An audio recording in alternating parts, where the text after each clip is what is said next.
নমস্কার, আমার গল্প পাঠ আসরে আপনাকে স্বাগত জানাচ্ছি।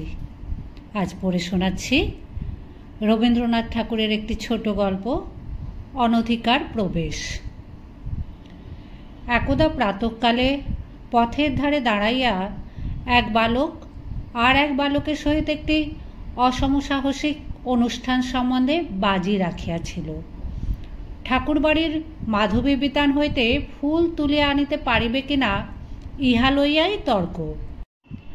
একটি বালক বলিল পারিব, আর একটি বালক বলিল কখনোই পারিবে না।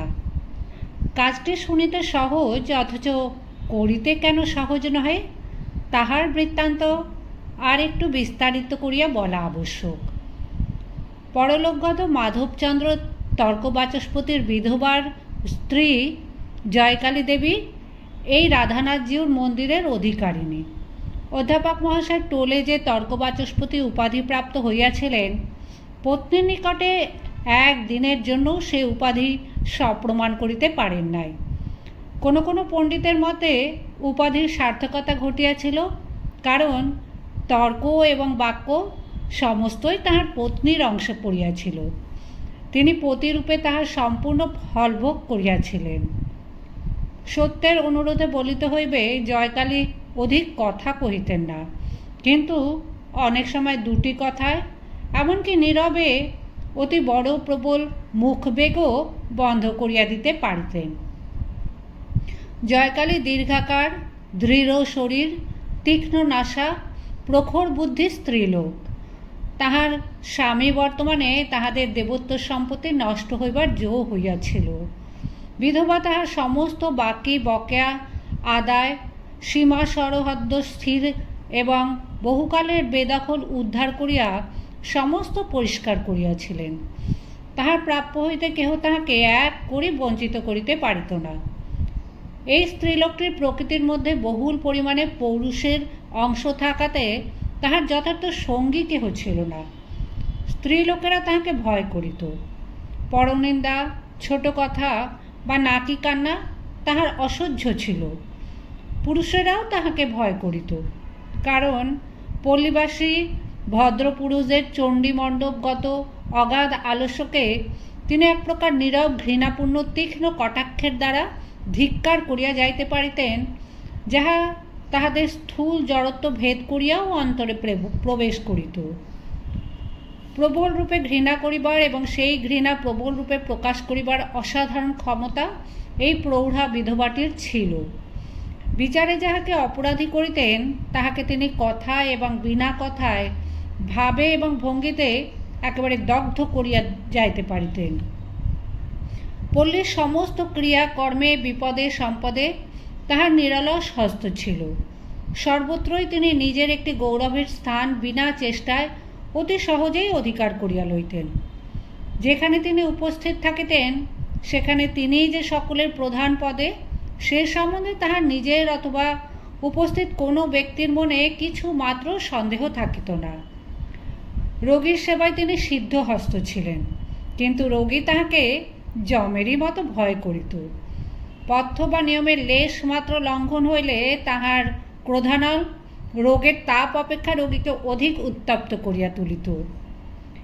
এই দীর্ঘাকার কঠিন বিধবাটি বিধাতার কঠোর নিয়মদণ্ডের ন্যায় পল্লীর মস্তকের উপর উদ্যত ছিলেন।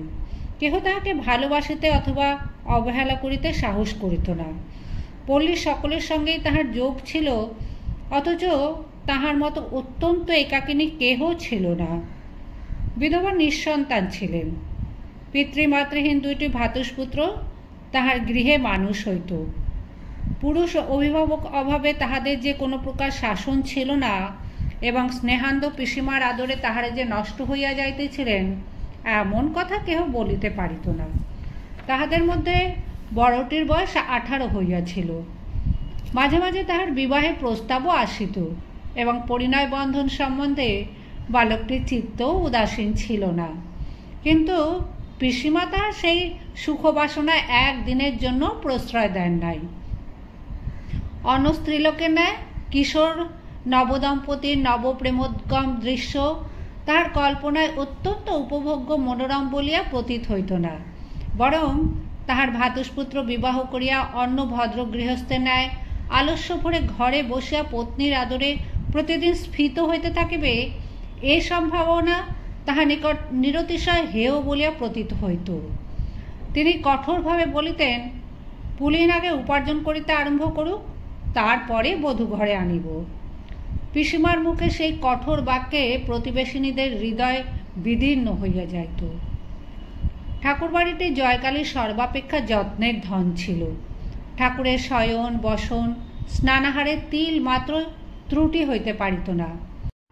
পূজক ব্রাহ্মণ দুটি দেবতার অপেক্ষা এই একটি মানবীকে অনেক বেশি ভয় করিত। পূর্বে এক সময় ছিল যখন দেবতার বরাদ্দ দেবতা পুরা পাইতেন না, কারণ পূজক ঠাকুরের আর একটি পূজার প্রতিমা গোপন মন্দির ছিল। তাহার নাম ছিল নিস্তারিণী। গোপনে ঘৃত, দুগ্ধ, ছানা, ময়দার নৈবেদ্য স্বর্গে নরকে ভাগাভাগি হইয়া যাইত। কিন্তু আজকাল জয়কালীর শাসনে পূজার 16 আনা অংশই ঠাকুরের ভোগে আসিতেছে। উপদেবতাগণকে অন্যত্র জীবিকার অন্য উপায় অন্বেষণ করিতে হইয়াছে। বিধবার যত্নে ঠাকুরবাড়ির প্রাঙ্গণটি পরিষ্কার তকতক করিতেছে। কোথাও একটি তৃণ মাত্র নাই। এক পার্শ্বে মঞ্চ অবলম্বন করিয়া মাধবীলতা উঠিয়াছে। তাহার শুষ্ক পত্র পড়িবা মাত্র জয়কালী তাহা তুলিয়া লইয়া বাহিরে ফেলিয়া দেন। ঠাকুরবাড়িতে পরিপাট্য পরিচ্ছন্নতা ও পবিত্রতার কিছুমাত্র ব্যাঘাত হইলে বিধবা তাহা সহ্য করিতে পারিতেন না। পাড়ার ছেলেরা পূর্বে লুকাচুরি খেলা উপলক্ষে এই প্রাঙ্গণের প্রান্তে আসিয়া আশ্রয় গ্রহণ করিত এবং মধ্যে মধ্যে পাড়ার ছাক শিশু আসিয়া মাধবীলতার বল্কলাংশ কিছু কিছু ভক্ষণ করিয়া যাইত। এখন আর সে সুযোগ নাই। পর্বকাল ব্যতীত অন্য দিনে ছেলেরা প্রাঙ্গণে প্রবেশ করিতে পাইত না এবং ক্ষুধাতুর ছাক শিশুকে দণ্ডাঘাত খাইয়াই দ্বারের নিকট হইতে তারস্বরে আপন অজ জননীকে আহ্বান করিতে করিতে ফিরিতে হইত। অনাচারী ব্যক্তি পরমাত্মীয় হইলেও দেবালয়ের প্রাঙ্গণে প্রবেশ করিতে পাইত না। জয়কালীর একটি যবন করপক্ষ কুক্কুট মাংস ললু ভগিনীপতি আত্মীয় সন্দর্শন উপলক্ষে গ্রামে উপস্থিত হইয়া মন্দির অঙ্গনে প্রবেশ করিবার উপক্রম করিয়াছিলেন। জয়কালী তাহাতে তড়িৎ ও তীব্র আপত্তি প্রকাশ করাতে সহোদরা ভগিনীর সহিত তাহার বিচ্ছেদ সম্ভাবনা ঘটিয়াছিল। এই দেবালয় সম্বন্ধে বিধবার এতই অতিরিক্ত অনাবশ্যক সতর্কতা ছিল যে সাধারণের নিকট তাহা অনেকটা বাতুলতা রূপে প্রতীয়মান হইত। জয়কালী আর সর্বত্রই কঠিন, উন্নত, স্বতন্ত্র। কেবল এই মন্দিরের সম্মুখে তিনি পরিপূর্ণভাবে আত্মসমর্পণ করিয়াছিলেন। এই বিগ্রহটির নিকট তিনি একান্তরূপে জননী, পত্নী, দাসী। ইহার কাছে তিনি সতর্ক, সুকোমল, সুন্দর এবং সম্পূর্ণ অবনম্র। এই প্রস্তরের মন্দির এবং প্রস্তরের মূর্তিটি তাহার নিগূঢ় নারী স্বভাবের একমাত্র চরিতার্থতার বিষয় ছিল। ইহাই তাহার স্বামী, পুত্র, তাহার সমস্ত সংসার। ইহা হইতে পাঠকেরা বুঝিবেন যে বালকটি মন্দির প্রাঙ্গণ হইতে মাধবী মঞ্জরী আহরণ করিবার প্রতিজ্ঞা করিয়াছিল তাহার সাহসের সীমা ছিল না। সে জয়কালীর কনিষ্ঠ ভ্রাতুষ্পুত্র নলিন। সে তাহার পিসিমাকে ভালো করিয়াই জানিত, তথাপি তাহার দুর্দান্ত প্রকৃতি শাসনের বশ হয় নাই। যেখানে বিপদ সেখানেই তাহার একটা আকর্ষণ ছিল, এবং যেখানে শাসন সেখানেই লঙ্ঘন করিবার জন্য তাহার চিত্ত চঞ্চল হইয়া থাকিত। জনশ্রুতি আছে বাল্যকালে তাহার পিসিমার স্বভাবটিও এইরূপ ছিল।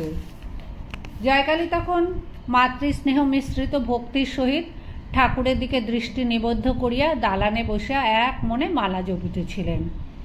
বালকটি নিঃশব্দ পদে পশ্চাৎ হইতে আসিয়া মাধবীতলায় দাঁড়াইল।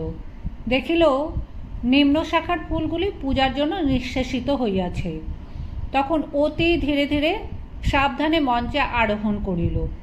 উচ্চ শাখায় দু একটি বিকচনমুখ কুঁড়ি দেখিয়া যেমন সে শরীর এবং বাহু প্রসারিত করিয়া তুলিতে যাইবে, অমনি সেই প্রবল চেষ্টার ভরে জীর্ণ মঞ্চ সশব্দে ভাঙিয়া পড়িল।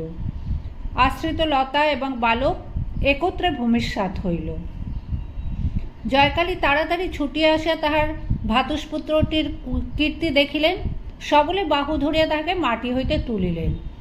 আঘাত তাহার যথেষ্ট লাগিয়াছিল, কিন্তু সে আঘাতকে শাস্তি বলা যায় না, কারণ তাহা অজ্ঞান জ্বরের আঘাত। সেজন্য পতিত বালকের ব্যথিত দেহে জয়কালীর সজ্ঞান শাস্তি মুহুর্মুহু সবলে বর্ষিত হইতে লাগিল। বালক এক বিন্দু অশ্রুপাত না করিয়া নীরবে সহ্য করিল। তখন তাহার পিসিমা তাহাকে টানিয়া লইয়া ঘরের মধ্যে রুদ্ধ করিলেন। তাহার সেদিনকার বৈকালিক আহার নিষিদ্ধ হইল। আহার বন্ধ হইল শুনিয়া দাসী মোক্ষদা কাতর কণ্ঠে ছল ছল নেত্রে বালকে ক্ষমা করিতে অনুনয় করিল। জয়কালীর হৃদয় গলিল না। ঠাকুরানীর অজ্ঞাতসারে গোপনে ক্ষুদিত বালকে কেহ যে খাদ্য দিবে, বাড়িতে এমন দুঃসাহসী কেহ ছিল না। বিধবা মঞ্চ সংস্কারের জন্য লোক ডাকিতে পাঠাইয়া পুনর্বার মালা হস্তে দালানে আসিয়া বসিলেন। মোক্ষদা কিছুক্ষণ পরে সভয়ে নিকটে আসিয়া কহিল, ঠাকুরমা, কাকাবাবু ক্ষুধায় কাঁদিতেছেন, তাহাকে কিছু দুধ আনিয়া দিব কি? জয়কালী অবিচলিত মুখে কহিলেন, না। মোক্ষদা ফিরিয়া গেল।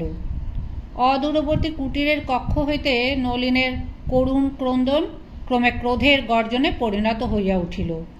অবশেষে অনেকক্ষণ পরে তাহার কাতরতার শ্রান্ত উচ্ছ্বাস থাকিয়া থাকিয়া জপনিরতা পিসিমার কানে আসিয়া ধ্বনিত হতে লাগল। নলিনের আর্তকণ্ঠ যখন পরিশ্রান্ত মৌনপ্রায় হইয়া আসিয়াছে, এমন সময় আরেকটি জীবের ভীত কাতর ধ্বনি নিকটে ধ্বনিত হইতে লাগিল এবং সেই সঙ্গে ধাবমান মনুষ্যের দূরবর্তী চিৎকার শব্দ মিশ্রিত হইয়া মন্দিরের সম্মুখস্থ পথে একটি তুমুল কলরব উত্থিত হইল। সহসা প্রাঙ্গণের মধ্যে একটা পদশব্দ শোনা গেল। জয়কালী পশ্চাতে ফিরিয়া দেখলেন ভূ পর্যন্ত মাধবীলতা আন্দোলিত হইতেছে। সরস কণ্ঠে ডাকিলেন, নলিন। কেহ উত্তর দিল না। বুঝিলেন অবাধ্য নলিন বন্দিশালা হইতে কোনো ক্রমে পলায়ন করিয়া পুনরায় তাহাকে রাগাইতে আসিয়াছে। তখন অত্যন্ত কঠিনভাবে অধরের ওপরে ওষ্ঠ চাপিয়া বিধবা প্রাঙ্গণে নামিয়া আসিলেন। লতাকুঞ্জের নিকট পুনরায় ডাকিলেন, নলিন। উত্তর পাইলেন না। শাখা তুলিয়া দেখিলেন একটা অত্যন্ত মলিন শূকর প্রাণ ভয় ঘন পল্লবের মধ্যে আশ্রয় লইয়াছে। যে লতাবিতান এই ইষ্টক প্রাচীরের মধ্যে বৃন্দা বিপিনের সংক্ষিপ্ত প্রতিরূপ, যাহার বিকশিত কুসুম মঞ্জরী সৌরভ গোপীবৃন্দের সুগন্ধি নিঃশ্বাস স্মরণ করাইয়া দেয় এবং কালিন্দী তীরবর্তী সুখ বিহারের সৌন্দর্য স্বপ্ন জাগ্রত করিয়া তোলে, বিধবার সেই প্রাণাধিক যত্নের সুপবিত্র নন্দনভূমিতে অকস্মাৎই বিভৎস ব্যাপার ঘটিল। পূজারী ব্রাহ্মণ লাঠি হস্তে তাড়া করিতে আসিল। জয়কালী তৎক্ষণাৎ অগ্রসর হইয়া তাহাকে নিষেধ করিলেন এবং দ্রুত বেগে ভেতর হইতে মন্দিরের দ্বার বন্ধ করিয়া দিলেন।